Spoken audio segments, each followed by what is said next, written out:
You're listening to the Q Podcast. I'm your host, Kiana Canada, and this is where we discuss pressing issues that are shaping our world today.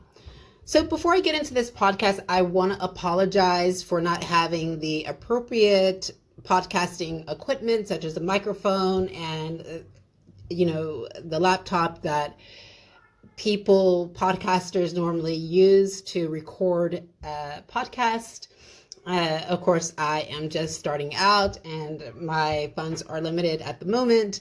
And I just really want you to bear with me. And there's also another concern. I understand that in these podcasts, the sound quality may not be great. And you may hear a lot of background noise. So, of course, I live in a community that has incredibly thin walls. And if you can kind of hear, you can hear families outside and children in the hallways. And this is their playground because, of course, where I currently reside, there is no playground. So you can often hear that outside in the hallways. It doesn't bother me, but if you're just kind of listening, you can tell that I'm in a space where the sound quality is not great and the walls are incredibly thin, so it's not blocking out outside disturbances. But again, I hope that you just focus on the information that I'm giving and let's get into it. So today I have for you an incredibly compelling film. And this film is called 16 Blocks. It's a film that I would recommend that any human rights defender, activist, journalist, police officer, judge, NGO that is helping asylum seekers and refugees, and I'm going to get into the how there is some similarities to this asylum seekers and refugees to this particular film. It is a compelling film that explores the nuances of doing the right thing. And sometimes it's not the people that we often, it's not often the people that springs to mind who we think are doing the right thing. It's often, this film is going to show you that the people that you may not think are doing the right thing are absolutely engaging in the right thing. So let's get into it. So the movie opens with Jack Mosley, who is an alcoholic. He is a burned out NYPD detective. And despite a late shift the night before, his lieutenant orders him to escort a witness who is Eddie Bunker. So escorting him from local custody to the courthouse, which is 16 blocks away, to testify on a police corruption case before the grand jury. So we're going to get into Eddie Bunker and explore his story here. So as you know, that Bunker is a Black man who is currently incarcerated, and he has been given the opportunity to testify before a grand jury in a police corruption case. Now, at the start of this film, I don't think that Mosley understands that this case is a high-profile corruption case, but he will later understand that, and I'll get into that later. So during this process, Bunker tries to be friendly with Mosley, telling him of his aspirations to move to Seattle to become a cake baker with a sister who he has never met before. But at this point, Mosley is uninterested, and what he does is he stops by the liquor store. But in this scene, what you can see is an opportunity for people of different paths to actually connect. It demonstrates creating bonds with people who are often biased against one another. And it's an opportunity for people to actually change their perspectives if they engage in conversation. But at this point, when Mosley steps out of the liquor shop, he sees something horrific happening, and that is an assassin that is trying to get access to Bunker. And it is at this point that Mosley realizes that Bunker's testimony is serious.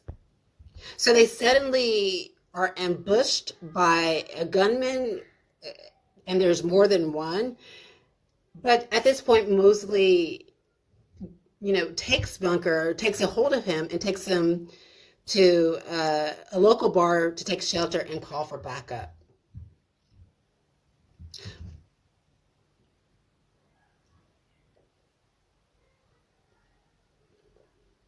So as they're waiting for backup, Mosley's former partner, Frank Nugent, and several other police officers arrive in the bar. And Nugent and his men are a part of this corruption scheme that Bunker will be testifying on. And he tells Mosley that Bunker is not worth defending because his testimony will likely expose several corrupt officers, including Nugent. Now, at this point, Nugent is smearing Bunker, bringing up his past criminal past. And ladies and gentlemen, this is resonant with what we are often seeing in the media today. What we often see is the corrupt authority figures drudging up a victim's criminal past. Now, just because you have a criminal record and just because you have served time in jail never means that you can never become a victim. And it doesn't mean that just because you have a criminal past and that you've served time in jail that you are always going to be the aggressor and that you're always going to be the criminal. There is the wheel of fortune, the wheel will shift, and there will be a time where maybe a person who is, engaged in criminality will be victimized. That's just how life works. It has ups and downs. It's ebbs and flows. It's a karmic cycle of fortune. But again, in this movie, we have Nugent that is trying to activate the horn effect with Mosley by drudging up Bunker's criminal history, most of which is fabricated, and trying to get Mosley to abandon Bunker in an attempt to isolate Bunker so that these corrupt police officers can isolate to facilitate abuse. And we've talked about that before. Isolation to facilitate abuse is where often authority figures will isolate an individual, such as in this case, we have Bunker, someone who has a lot of credible information that could put them away. And the whole purpose is to get them alone, away from support structures, such as Mosley in this case, so that they can take him out and continue their rampage of corruption.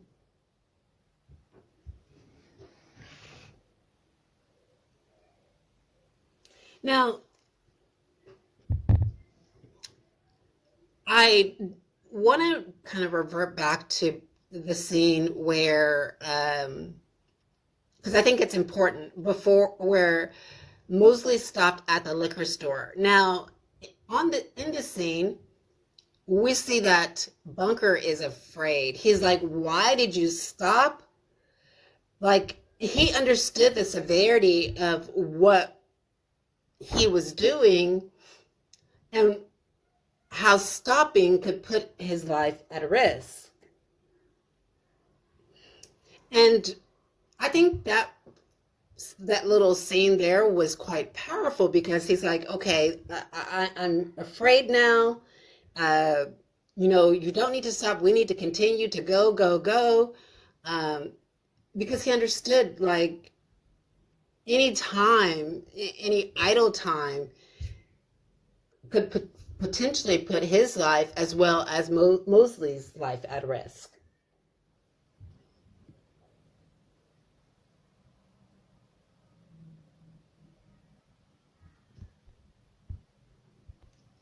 So there's another scene that before we're going to get into police corruption that is playing out right before the audience, there is another significant statement within this scene. So Mosley realizes that this situation is quite serious, and I'm reverting back. So this is right before Mosley's. Well, actually, it's right before Frank Nugent shows up, and Mosley, of course, realizes that this is a very serious situation, and he asks. So he's asking Bunker. He says, "They said you were nobody. I thought you were nobody." And Bunker says, "I am nobody."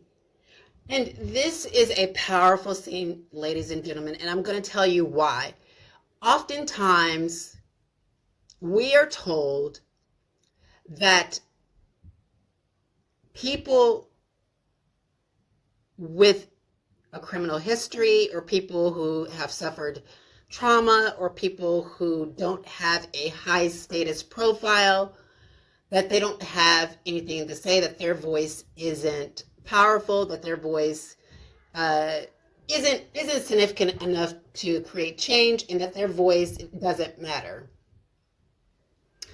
And we're often told, like I've actually been in conversations where I have tried to explain to people the severity of transnational repression that I have experienced, and how other people are experiencing that as well. And people look at me and come back to me and say, I don't think that, why would they be focusing on you, or who are you, or you don't have a profile, you're nobody.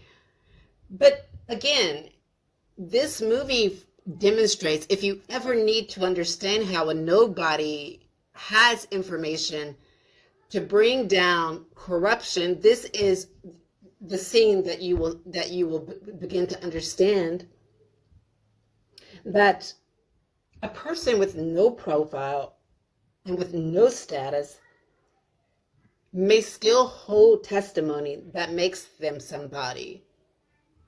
And that is the important lesson to be learned from this particular scene.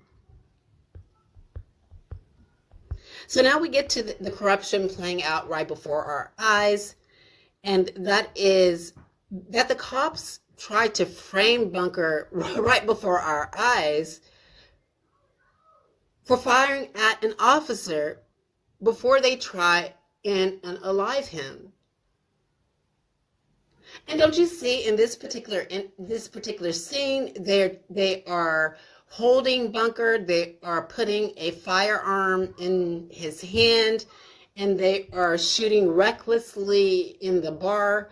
And their whole story that they're going to make up is that he came in and that he was firing in the bar, and that he fired at a police officer, and therefore they decided to take him out. Don't you see how corrupt that is? How inhumane that is? And ladies and gentlemen, it's important to understand that this is happening in our world today. I can almost see how this is a real story. This is taking place today. And it hasn't stopped. And again, this is why this movie is so significant and timely and compelling. But what you won't expect that happens is that Mosley intervenes and he rescues Bunker. He intervenes and he rescues him, and they flee.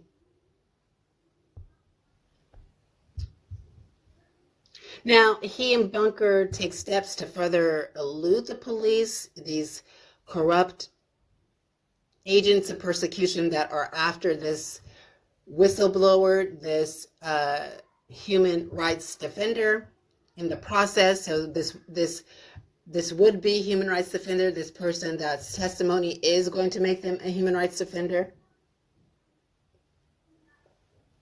However, Mosley is wounded in the process. So in an effort to protect this young man, Mosley is wounded. And they become cornered in a rundown apartment building as Nugent and his men search floor by floor. And there is another incredible scene that I think is very significant that happens right before I get into what happens in the apartment. So there is the captain of the NYPD who is also trying to keep Bunker from testifying. And I think that this scene lets us know how far up in the chain of command corruption and persecution runs, and why it is so difficult. It demonstrates the difficulty of ordinary citizens and ordinary people getting access to justice. Now think about it. You have the captain of a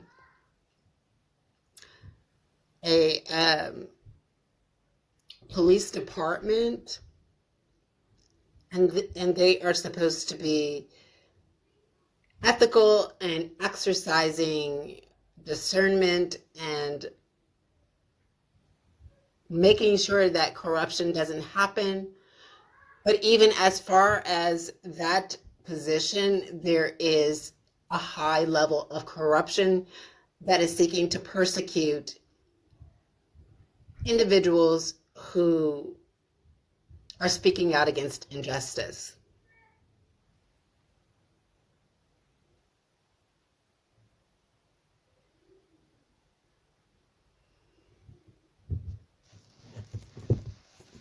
So at the apartment, which is, I think, a very important scene, they're knocking on doors, and they knock on one door, and there's an Asian man who, he never opens his door whatsoever. Like maybe he hasn't opened his door in years. And he just opens his door and he says, you know what, I never open my door, but I'll allow you in. So they allow Bunker and Mosley. So he allows Bunker and Mosley into his apartment for safe haven, safe coverage. And I think that this is a scene that depicts discernment and being touched by the spirit of people, despite their backgrounds. So at that juncture, that tenant could have looked at Bunker and just saw stereotypes after stereotypes after stereotypes. But sometimes when we listen to our soul and we listen to our spirit, we understand that behind those stereotypes are good people, are really good people. And ladies and gentlemen, it's quite unfortunate, to tell you the truth. It is really unfortunate that sometimes it's good people, such as these police officers in this movie, that are deemed to be good, who are marginalizing and harming and persecuting and intimidating the population. And sometimes we got to see beyond the badge. Sometimes we got to see beyond the blue coat. Sometimes we got to see beyond the position of the Taoiseach. Sometimes we got to see beyond the office of the U.S., the presidency. Sometimes we got to see beyond the office of the Interpol. Sometimes we've got to see beyond, we have to see beyond a group of an NGO that is purporting to protect human rights, but is in the process undermining human rights and serving to harm people that are seeking asylum. Sometimes we got to see beyond those facades, because this is a Potemkin village. It is a Potemkin village. And it takes strong eyes and a strong mind to see beyond it. And in this scene, luckily, we had a bystander to be able to actually see beyond these stereotypes that are often put in front of us, that stops us from helping people that truly need our assistance. So now there are barriers to justice in this film, and let's get into that. So Mosley calls the district attorney to arrange for help, but what he does is he purposely gives the wrong apartment number, suspecting there may be a mole involved. And as you can see, the barriers to justice, especially for a human rights defender or a country conditions researcher or an activist or a whistleblower, is always going to be confidential informants, is always going to be not only confidential informants, but insurgents, such as cyber insurgents. Also, it'll be just people who have been put into place to stop us, to act as threshold guardians, to stop us from getting access to justice. So, for example, you could be a activist that is speaking out against corruption and persecution and transnational repression, and you are looking for legal assistance to do this. And oftentimes what will happen is that you'll have authorities that are stopping you and may influence the minds of a law firm that have the capacity to help you and to stop this injustice, may influence the minds of the law firm not to represent you and not to protect you. And as you can see, this is how threshold guardians work. They are put into place to stop your access to justice and to continue the cycle of persecution and to continue the cycle of corruption and to continue the cycle of harm.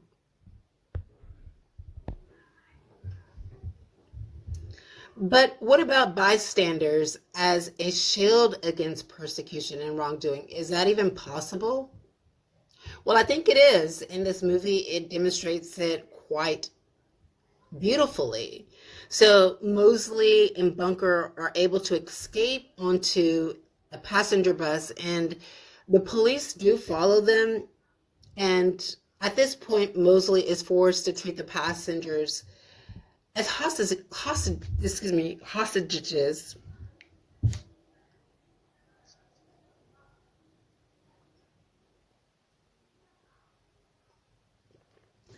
Now, they're not really under his custody or control, and they're not really a hostage.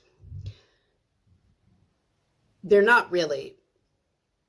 But what Mosley is trying to do is to protect not only Bunker, but everyone on that bus as well. And he does take control of the bus, but it crashes into a construction site and is soon surrounded by the Emergency Services Unit, which today is called SWAT. Now, these passengers are trying to remain calm. These innocent bystanders are trying to understand what is happening.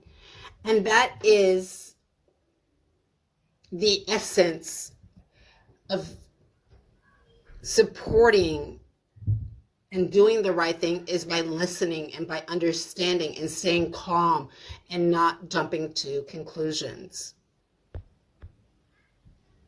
But we will always have corrupt and toxic authority figures that will put innocent lives in jeopardy to meet an end. So just think about it in this particular, that's moving on in this scene. We have Nugent, who is planning on ordering the ESU unit, the SWAT unit, to storm the bus, risking the safety of the passengers. Now, this is an important scene as well, is because what this demonstrates is that you will always have authority figures, and this is quite unfortunate, ladies and gentlemen. And this shows you, what this truly shows you, is it shows you the heart of those in power. And it shows you the mind of those in power. You will always have, and this movie depicts it quite clearly, authority figures who will put everybody in danger so that they can keep their corruption, to keep it buried. And what I mean by that is that they don't care about whether or not they harm someone through environmental issues. They don't care about if they harm somebody through social issues. They don't care if they harm somebody physically, emotionally. They don't, psychologically, they don't care. Their whole purpose is to keep their skeletons in the closet within the closet. So they don't care about putting everybody else in jeopardy.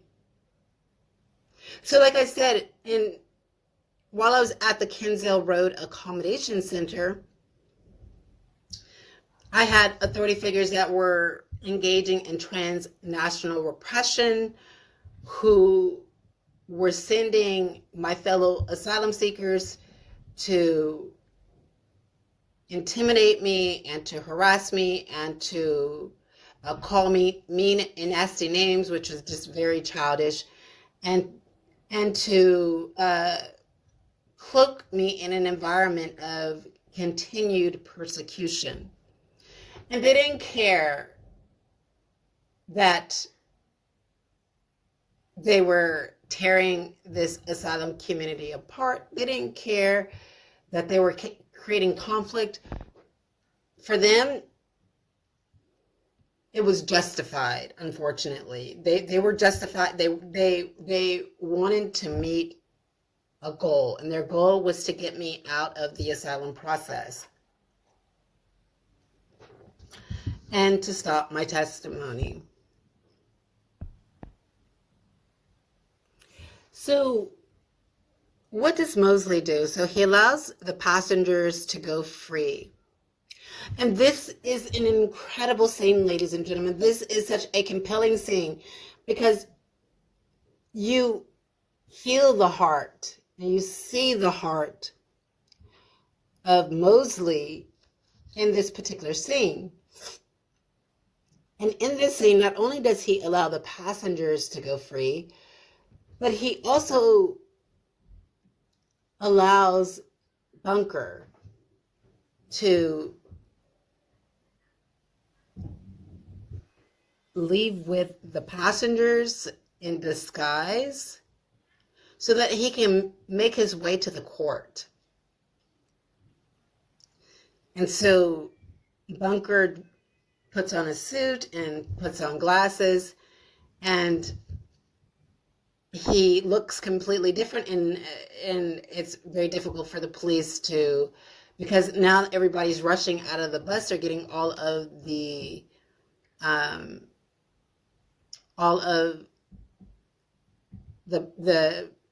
passengers off of the bus, including Bunker. It's too many to pay attention to, and so Bunker is able to flee this horrific and dangerous situation.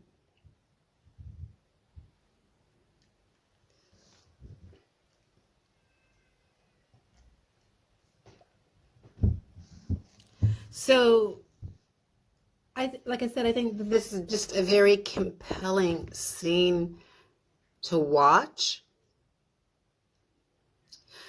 because this ally is putting other people first, while you have the people in power, such as the police department, that are only putting themselves first. And that is what true allyship looks like, ladies and gentlemen. That is if any movie can depict what true allyship is, you need to watch this movie. This is a movie of authentic allyship. And we're going to go into other acts of allyship later. But Mosley is the only person that's on the bus, and he finds a tape recorder in the discarded possessions that are still there. And right in the middle of his farewell message, because he believes that, he's going to be taken out by these police officers that are trying to cover up their wrongdoing. But at this point, guess what? Guess what happens? Bunker returns to the bus, and he's telling law enforcement, hey, don't shoot. Don't, I need to get on this bus. Don't. And he has his hands up. And I think that this is a scene that is truly emphasizing that people change, and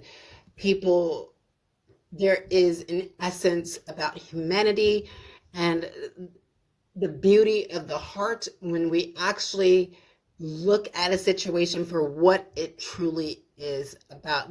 Let's look past Bunker has a criminal record. Let's look past the fact that Mosley is a police officer that is an alcoholic, and look at what they're trying to accomplish. They are trying to stop police officers from continuing to harm people in an arbitrary way. And ladies and gentlemen, I think that is very important. It's so important.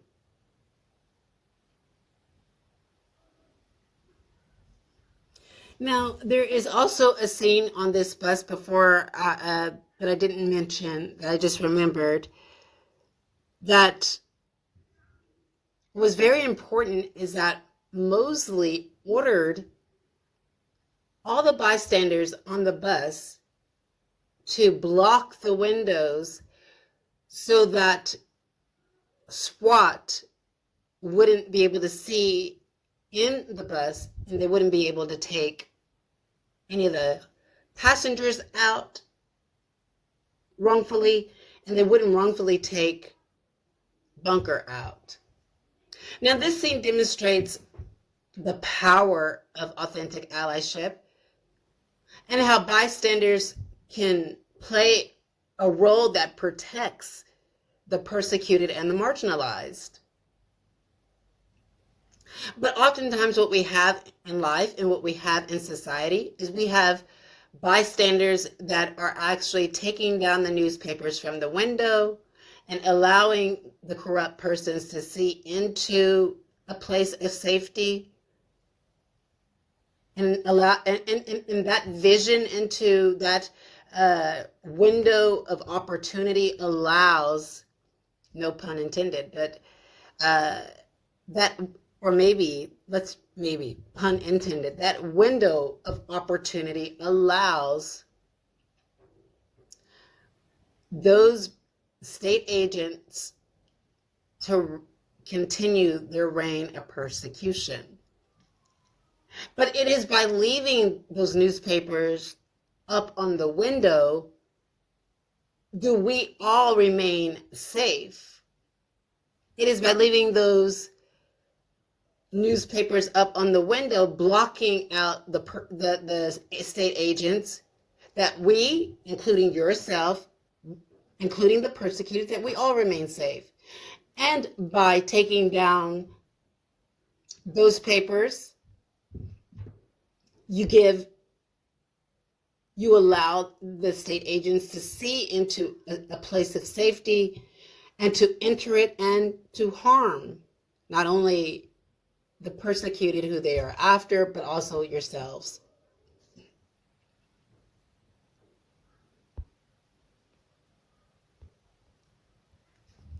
Now, it is at this point, again, we're going back to how we have this police officer, Nugent, who he doesn't care about the bystanders. He doesn't care about those passengers on the bus. He only cares about himself and making sure that his skeletons remain in the closet. And he's ready to fire on that bus.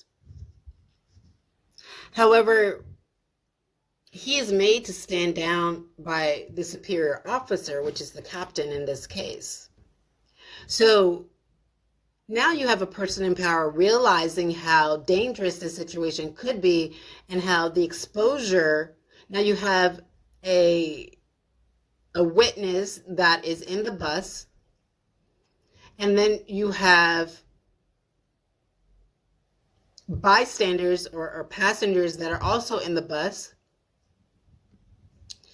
And taking down this witness is actually going to expose more about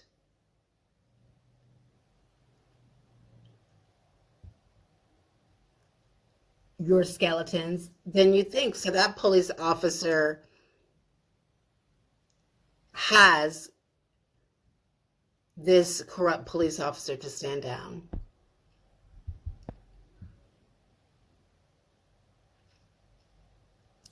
Now, at this point, again, it's just Mosley and Bunker inside the bus. And Bunker, remember, he came back to see Mosley, and he sees him as an ally, and he wants to be there for him to see this situation through. And Bunker's tenacity also convinces Mosley to get to the courthouse. And what he does is Mosley manages to drive the bus into an alley. And what this temporarily does is that it blocks the police from following them. Now, there is later in this film, so now we're getting to a point where there is true police accountability. So Mosley reveals to Bunker that he should testify, and not only will Nugent be convicted, but Mosley will also be convicted in this corruption scheme. So in this particular scene, there is a conversation where Mosley is just expressing, hey, like, your testimony is going to not only take them down, but it's going to take me down as well.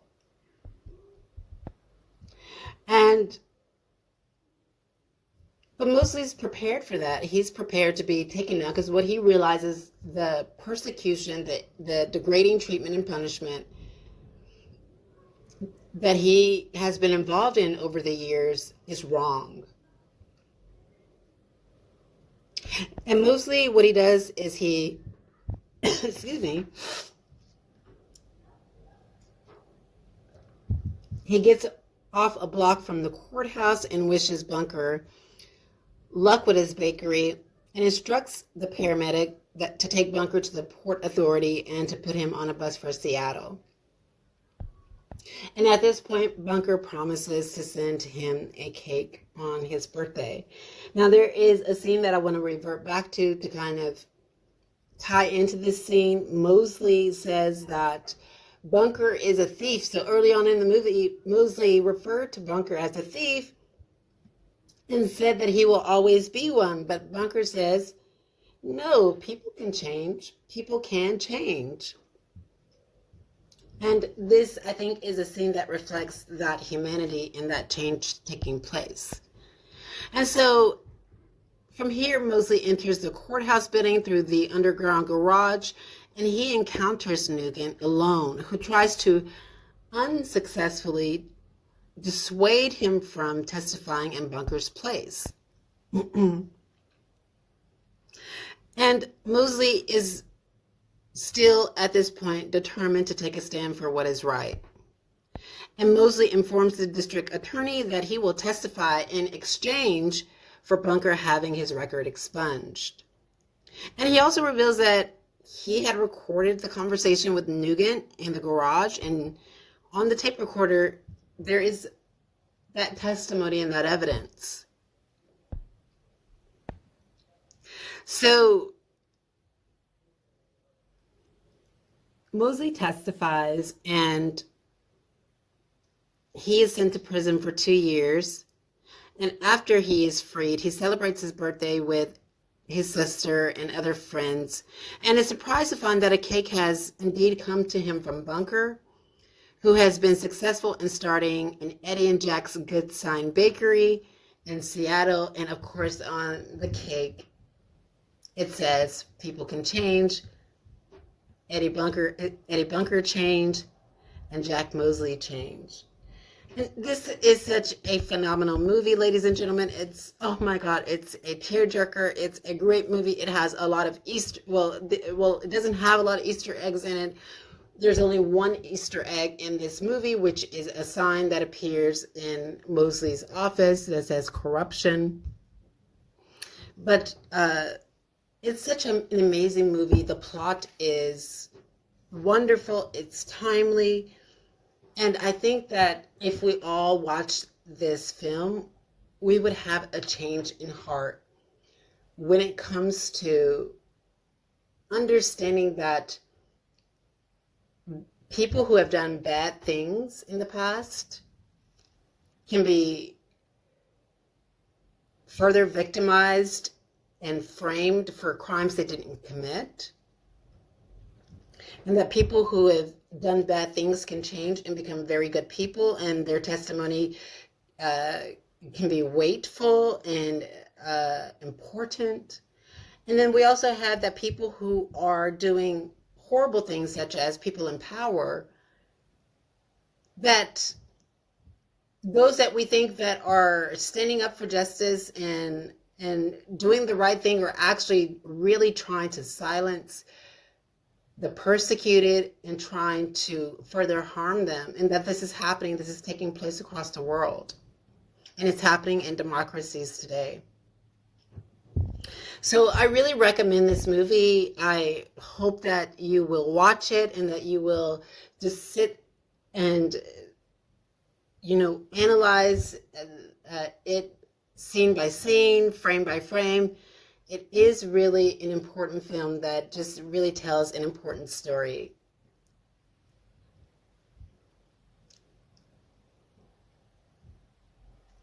This has been an episode of the Q Podcast. Remember to keep searching for the truth, keep listening, continue to walk through life with an open mind. Be safe out there. Until next time.